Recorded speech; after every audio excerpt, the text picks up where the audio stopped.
Vous avez pu voir notre stand un petit peu, je ne sais pas s'il y a des gens qui y sont passés.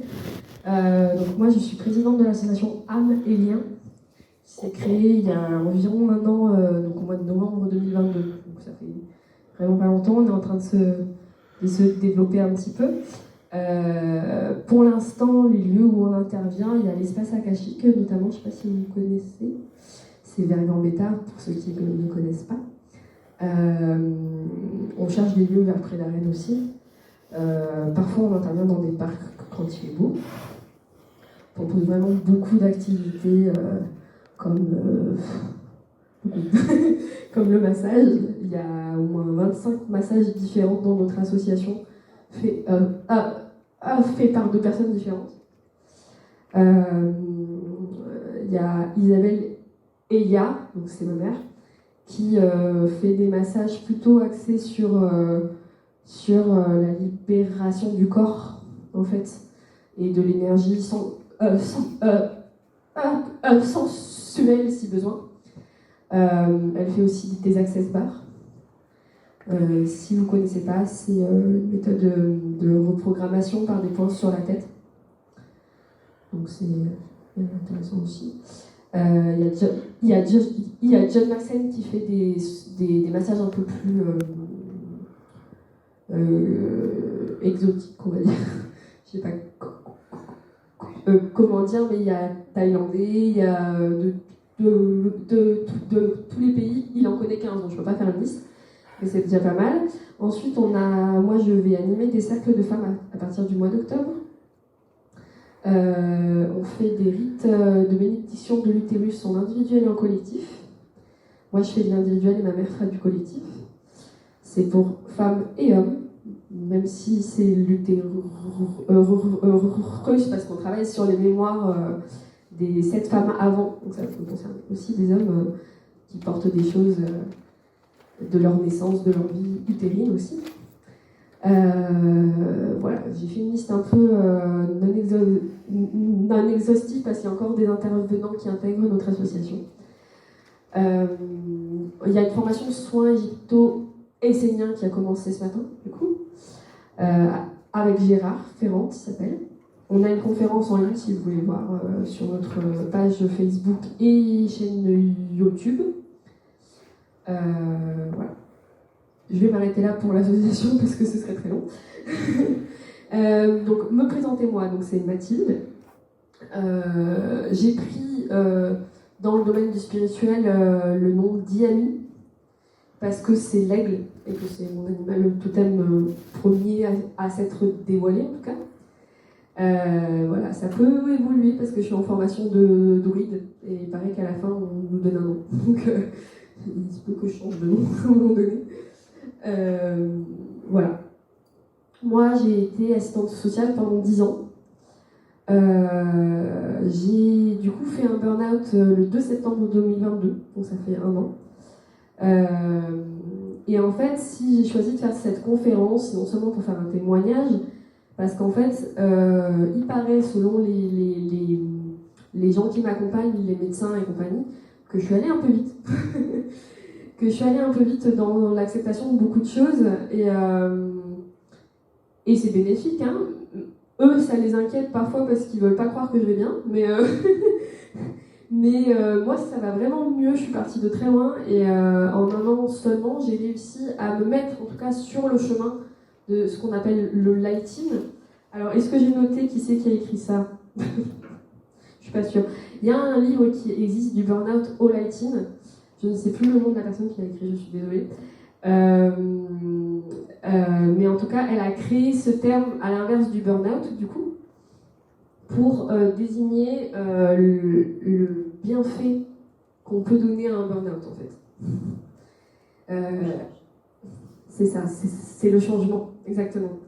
C'est ça, c'est le changement et accepter que on doit changer, qu'on doit évoluer et qu'on doit en passer par là, en fait. Du coup, je voulais parler de ma démarche à moi pour m'engager sur ce chemin-là. Je n'ai pas la prétention de dire que je suis dans le lighting parfait pour l'instant, parce qu'il y a des moments de haut et de bas, évidemment.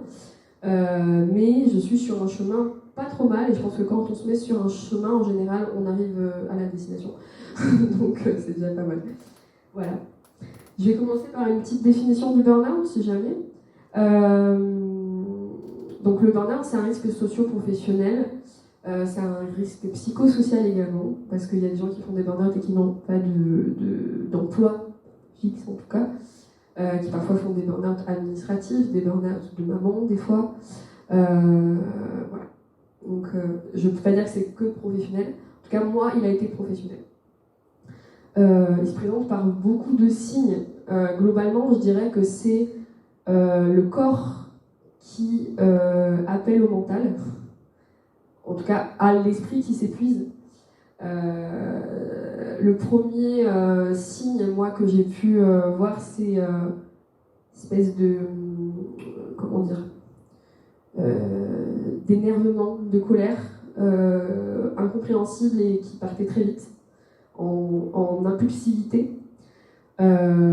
C'est parti de là pour aller jusqu'à un moment où même mes ovaires et compagnie commençaient à me dire des choses. Je lâchais complètement. Mes règles étaient irrégulières.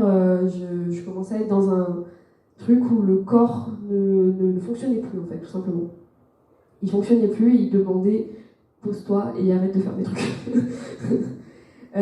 Sachant que le Covid n'y est pas pour rien. Je ne l'ai pas eu, hein, mais la période du Covid n'y était pas pour rien parce que je trouve que les gens ont beaucoup trouvé un mot politiquement correct, ont beaucoup monté en agressivité, en tout cas. Et là où moi j'avais fait un métier qui était pour aider les gens, je ne me retrouvais plus dans le sens que j'y avais donné à la base. Et les gens devenaient agressifs au moindre truc, alors que j'étais là pour aider. Et du coup, j'avais des attaques tous les jours, que ce soit des personnes que j'accompagnais ou de certains de mes collègues parfois, parce qu'entre nous aussi ça monte. Et voilà, évidemment. Il y a aussi, j'ai pu communiquer ce qui se passait. Et il y a eu un manque d'écoute. C'est aussi souvent, dans ce que j'ai pu lire sur le burn-out, c'est aussi souvent, pas forcément une cause, mais une conséquence du burn-out, c'est que du coup, non seulement on a l'impression de ne pas avoir de soutien dans l'équipe où on travaille, mais en plus, parfois on l'a pas.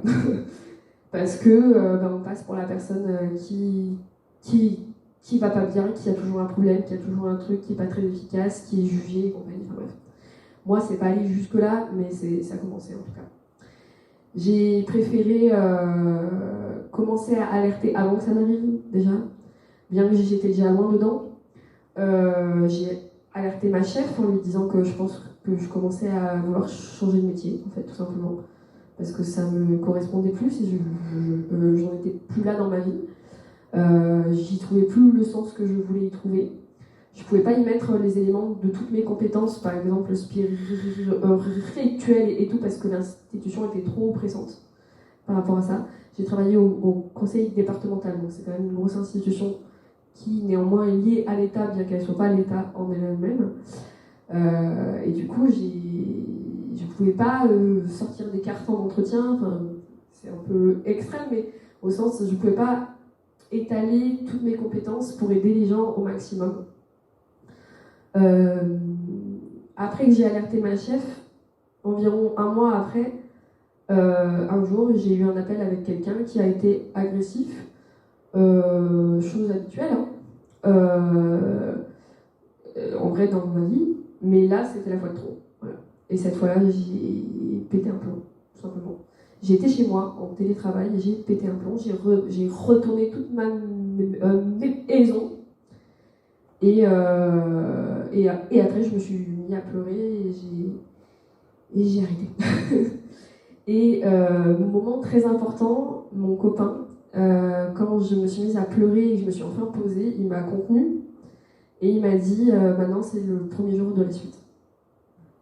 Et pendant toute la période de difficulté, je me suis accrochée à cette phrase parce que je me suis dit ça y est, tu commences la suite et tu commences à mettre en place ce qui va être bon pour toi.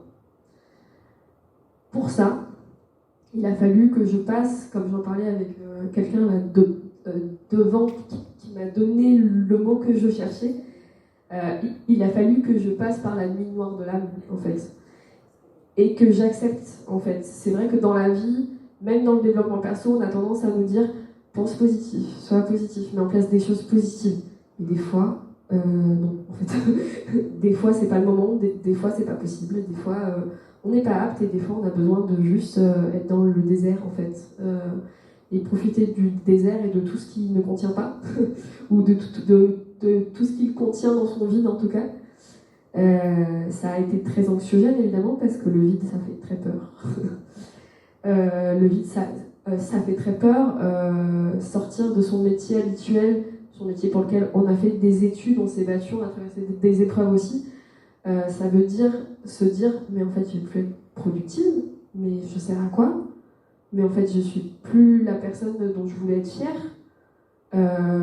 Je suis plus apte, en fait, à quoi que ce soit. J'arrivais plus à lire, j'arrivais plus à écrire, j'arrivais plus à me concentrer sur un formulaire basique où il fallait marquer nom, prénom, alors que j'étais assistante sociale, c'est quand même ma spécialité avant, de remplir des trucs. Je me mettais à mettre 1 heure à remplir un formulaire, à pleurer, à avoir mal à la tête, avoir la tête qui tourne, des crises d'angoisse et compagnie. Jusqu'au moment où je me suis dit, bah tout ça, c'est pas grave, en fait. C'est pas grave, c'est mon moment à moi. C'est mon moment à moi. Il y a beaucoup de gens pendant cette période, parce que je pense que quand on va mal, il faut faire attention aussi aux signes et à tout ce que les gens nous répètent, surtout quand c'est des personnes qui se concertent pas et qui ne se connaissent pas. Tout le monde me disait, mais ça fait pas longtemps, prenez le temps, reposez-vous, tout va bien. Et moi j'étais en mode non, tout va pas bien, je ne vais pas bien. Oui, justement, c'est ça le truc. Moi je commençais déjà à me dire, mais je vais faire quoi comme métier, il faut que je fasse une formation. Je pensais commencer une formation en janvier là, 2022, alors que j'avais fait mon burn-out au mois de septembre, impossible. Enfin, c'était pas réaliste. Il y a aussi la pression, non seulement qu'on se met nous-mêmes par rapport au regard de l'entourage, mais aussi des inquiétudes que l'entourage peut nous communiquer, bien que mes parents ont eu beaucoup de tact, mon père est derrière là, il se reconnaîtra, si je le dis, j'assume. Mais il y avait des inquiétudes, voilà, de me dire, mais du coup, qu'est-ce que tu vas faire? Comment tu vas gagner de l'argent, en fait, pour vivre, manger, tout ça. Donc, cette pression de se dire, il faut que je les rassure, il faut que je les rassure, il faut que je les rassure. Et j'avais cette pression-là pendant à peu près 2 mois, je pense. J'ai fait un voyage en Thaïlande juste après le burn-out. Je pense que je suis partie 1 semaine après, comme ça. C'était un voyage prévu depuis très longtemps.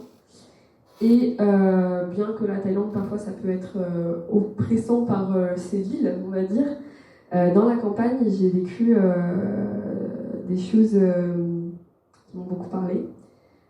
Notamment la rencontre avec des éléphants qui étaient dans un sanctuaire et qui, je pense, en tout cas, c'est mon interprétation de leur comportement, ont capté que j'avais besoin d'eux. On va dire que c'est le premier animal qui m'a montré du soutien. C'est pour ça que j'en parle, parce que c'était me montrer que parfois ça peut être lourd, ça peut être gros, mais ça peut être patient, ça peut être lent, ça peut être sage, ça peut être bienveillant. Et c'est pas parce que c'est pas parce que ça pèse que c'est forcément dangereux. Donc c'était toute cette métaphore-là que j'ai compris avec eux et à leur contact, seulement en prenant soin d'eux d'ailleurs, hein, parce que en fait j'ai nettoyé un éléphant. Et c'est tout ce que j'ai compris avec ça.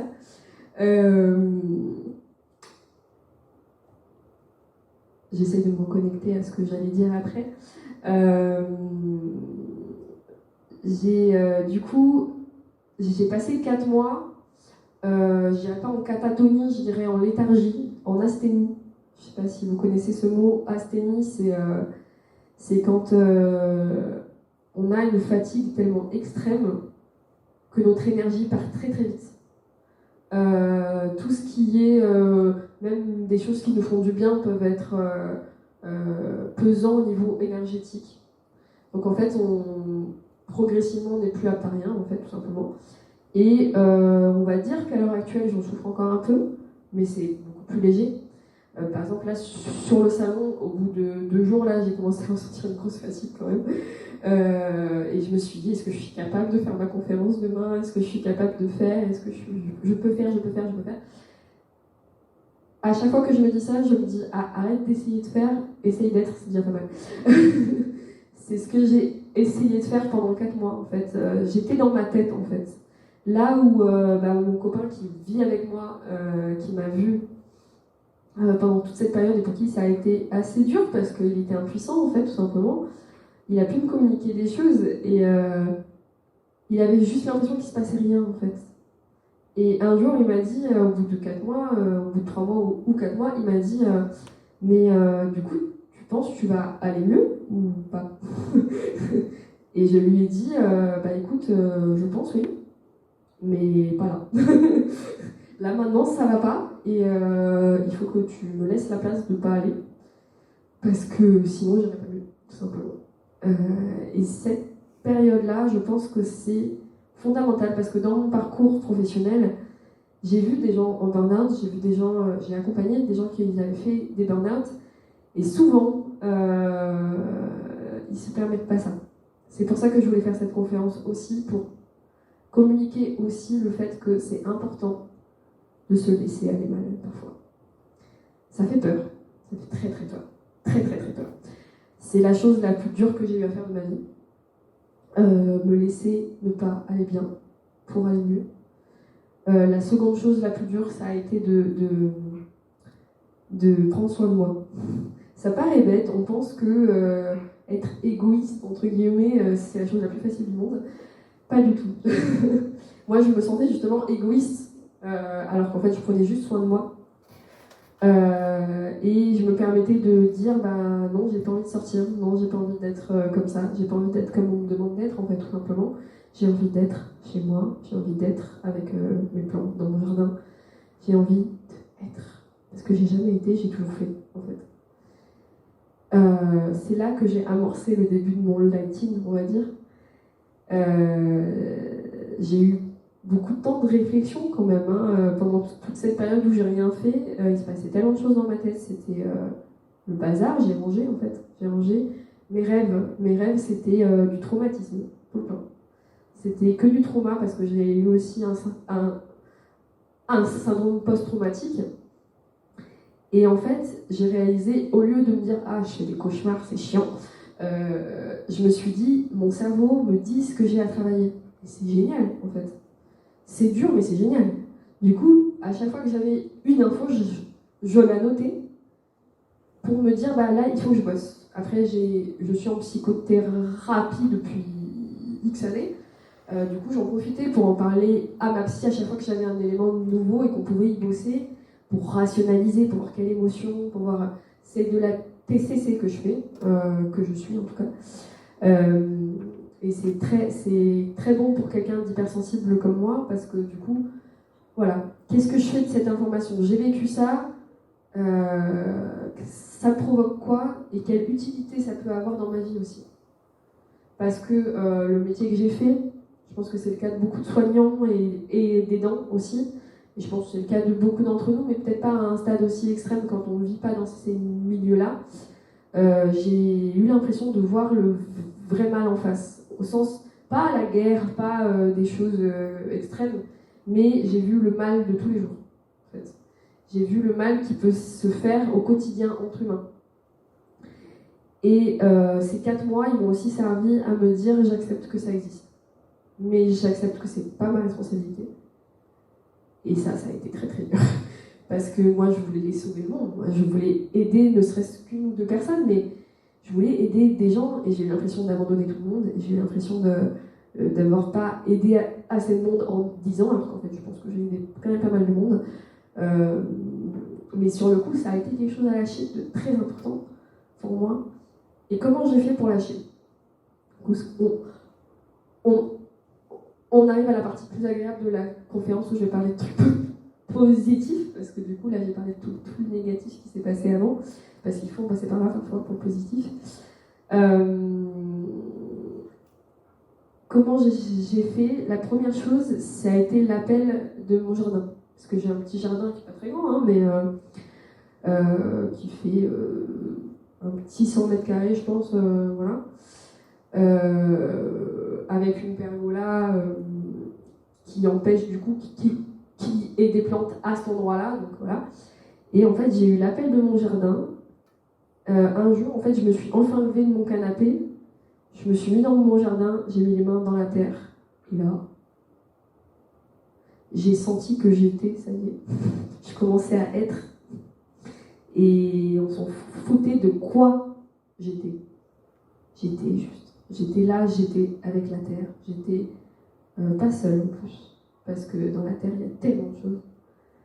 Et j'étais pas seule chez moi, bien qu'il y ait mon copain, c'est pas la question en fait, j'avais d'autres choses que des gens, que aller faire les courses, que aller faire le ménage.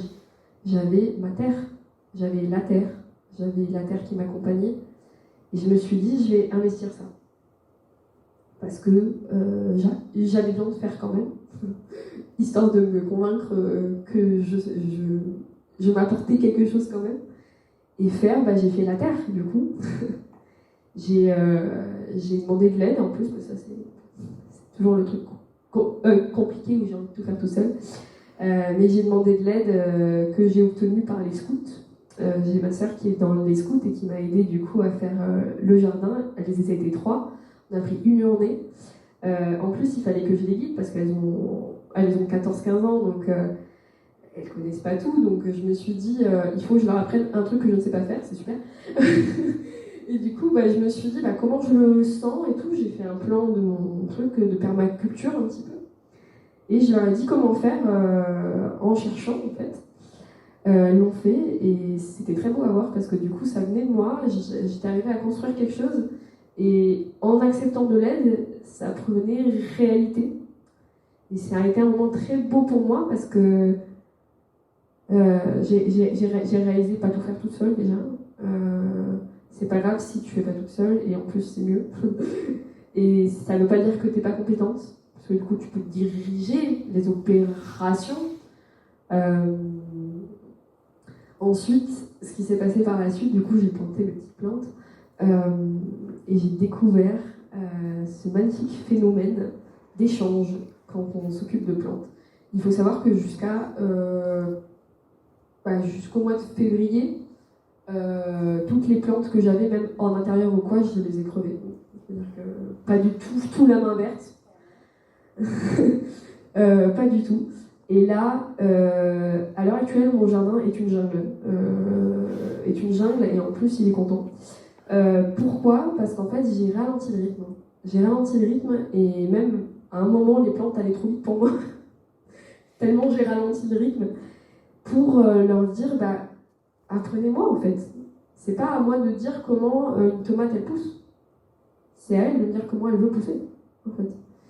Et du coup, j'ai pris le temps d'observer. J'ai pris le temps de me relier aux besoins. J'ai pris le temps de communiquer aussi. Même aux tomates, oui, je parlais à mes tomates, je passais pour une tarée, mais je m'en foutais. Je leur disais, je suis pas sûre d'y arriver. Je suis pas sûre que vous fassiez des tomates un jour. Mais j'aime bien. Et je ressentais un échange. Après, j'ai beaucoup d'empathie, mais je pense qu'on est tous capables de le faire. Je ressentais un échange de là j'ai besoin d'eau, là j'ai besoin de plus de soleil, là tu m'arroses pas suffisamment, donc s'il te plaît, arrose-moi encore. Et au fur et à mesure de les écouter comme ça, et de faire confiance en ce que je ressentais, de ce qu'elles m'apportaient en tout cas, en vibration, elles n'ont pas parlé, avec des mots humains en tout cas, en vibration, je sentais qu'il y avait des besoins et compagnie. Et plus ça allait, plus quand je me posais dans mon jardin, c'est elles qui m'apportaient des choses. Non seulement elles m'ont apporté des fruits, puisqu'elles ont fait beaucoup de tomates, j'en ai même trop. Je sais pas comment foutre de mes tomates. Mon copain s'est mis à faire des sauces tomates, donc du coup c'est bien. Même du coup j'ai fait des plantes aussi aromatiques et médicinales. J'ai une sauge qui est plus grosse que que moi presque. Et du coup, j'ai commencé à faire des bâtons de sauge que je vends en bas d'ailleurs, si jamais. Où je mets aussi du thym, de la menthe et tout ça pour que ça sente bon. On peut le mettre dans la voiture, ça embaume en vrai. Bref, je suis assez fière de ça, c'est pour ça que j'en parle. c'est mes petites fiertés et c'est mes bébés un peu. Parce que du coup, c'est aussi un moment où, en fait, en tant qu'assistante sociale, j'assouvissais un besoin de maternité aussi beaucoup, que je ne pouvais pas assouvir pleinement. J'ai lâché un peu le désir d'avoir un enfant, que j'ai toujours, mais pas maintenant, je ne le ferai de toute façon. Mais par contre, de donner des fruits, ça, ça j'en avais besoin. Et du coup, les plantes sont devenues mes bébés, donc j'en ai plein maintenant. J'ai plein de bébés. En plus, mon chien commençait à... Mon chien, qui est mon bébé aussi, hein, commençait à aller... pas détruire, mais jouer avec des plantes et tout ça. Et à un moment, je me suis posée et je lui ai dit, mais tu sais, c'est comme toi, c'est mes bébés, donc il ne faut pas que tu leur fasses de mal. Ils font partie de ta beauté. Directement là, elle s'est arrêtée. On aurait dit qu'elle avait compris, je pense qu'elle avait compris. Et du coup, par tout ça, j'ai vu en fait mon jardin me dire que je pouvais créer. Et j'ai commencé à créer. J'ai commencé à faire des poèmes. Par la formation de druide, le premier grade, c'est barde. Et c'est tout ce lien justement à la créativité qui s'est fait. J'ai commencé à faire des poèmes, j'ai commencé à réécrire des chansons. J'avais la page blanche depuis presque 10 ans. Depuis le début de mon métier, en fait, presque. Et voilà, j'ai commencé à créer. Et du coup, c'est là que je peux dire que j'ai commencé mon chemin du lighting.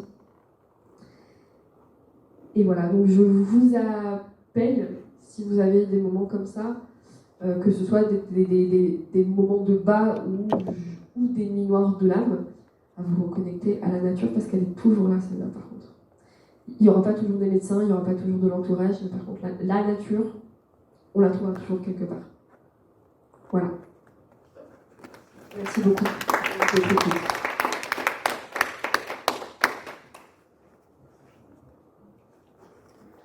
Est-ce qu'il y a temps pour des questions? 3 minutes et demie. Est-ce qu'il y a une question? Ça dépend combien de temps tu mets pour y répondre. Non, d'accord, pas parfait, puisqu'on n'a que 3 minutes. Et je vous invite à venir me voir sur mon stand en bas. Je suis, quand on rentre, à côté des toilettes, à gauche, on est là. Voilà. Merci. Bonne journée et bon salon.